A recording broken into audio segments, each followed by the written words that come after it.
Good morning, Overall Middle School students. And today, Mr. Wool is going to talk you through the multiplication and division of integers study guide and review.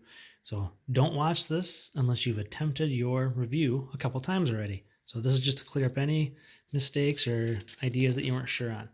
And remember, the information contained in this video is intended to be viewed only by the students in Mr. Woolley's classroom. By watching the video, you agree that you will not record or share the video with anyone who's not a student in Mr. Woolley's classroom. All right, let's take a look at our answer to number 1.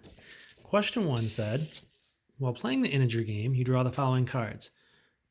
3, 3, 3, 3, negative 2, 1.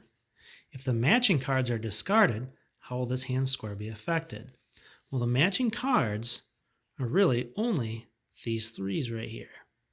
Those are the matching cards, all right? So, correct answer, if you get rid of 4 cards, you're discarding them, remember, so it's a negative 4, and they got 3s on them, it will decrease your score by 12.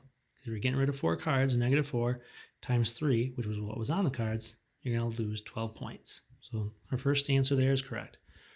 Question 2, multiply negative 6 times 8. Well, if I have different signs when I multiply, I'm going to get a negative answer, negative 48.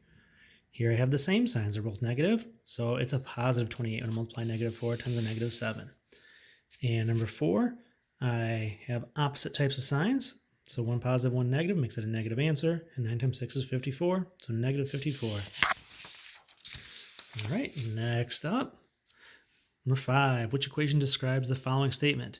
Removing 3 cards of integer value negative 3 will increase your score by 9 since you get points back for every negative card removed. All right, so if you're getting rid of cards and they have negatives on them, it's going to make your score start to bounce back up. So removing 3 cards, so that would be a negative right away. So that kind of eliminates my second and third choices. I'm down to my final choice, and I need to have negative 3 on those cards. Well, that's a positive 3.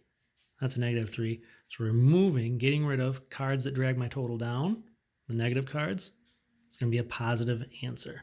Remember our rules from before, if they have the same type of sign, then we have a positive answer. All right, question 6. Each time that Whitney rides the bus, she spends $2 for her fare. Which multiplication equation represents the change in Whitney's money after riding the bus to and from work for 15 days? Well, she's going to spend money. So the ones that have the positive number up front here isn't going to help us a whole lot. She's spending $2 or spending $4. Now, why is it this one instead of my second choice here? She spends $2 every time she gets on the bus. So $2 there and $2 home every day. So it's $4 every day for 15 days, negative 60. She's going to spend $60. Number 7, which multiplication equation models a negative 6 times 7? You spend $6 on lunch every day of the week. That'd be 7 days. So there we go. Earning, no, that's a positive 6.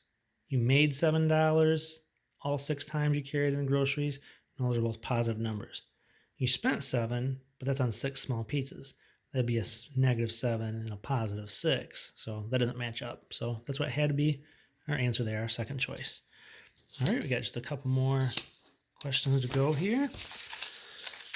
Keep on chugging along. All right, question 8. Match the correct term to complete each sentence. A quotient, or a quotient's answer to a division problem, is negative if the divisor and dividend have different signs. 1 positive, 1 negative makes it a negative answer.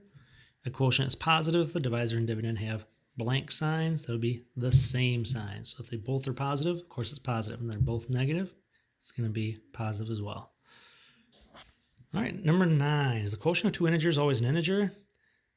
No, because you could take 24 divided by 6 and get a 4, but then flip it around, we get 6 divided by 24. Those are still 2 integers, but now you get a rational number answer, a fraction or a decimal type of answer.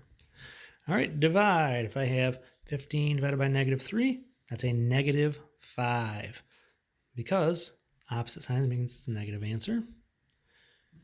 45 divided by negative 45 divided by negative 9 is a positive 5. Same sign, positive answer.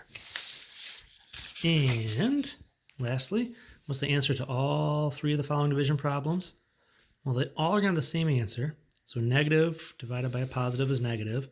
Positive divided by negative is negative. And in here, I do get a positive answer inside here, but that negative sign out in front forces that answer now to be a negative. So I don't care that's a positive 2 inside, because that negative out here makes it a negative 2. So the answer is negative 2 for all of those. So thank you for watching. I appreciate everybody taking a look at that, and good luck on your test.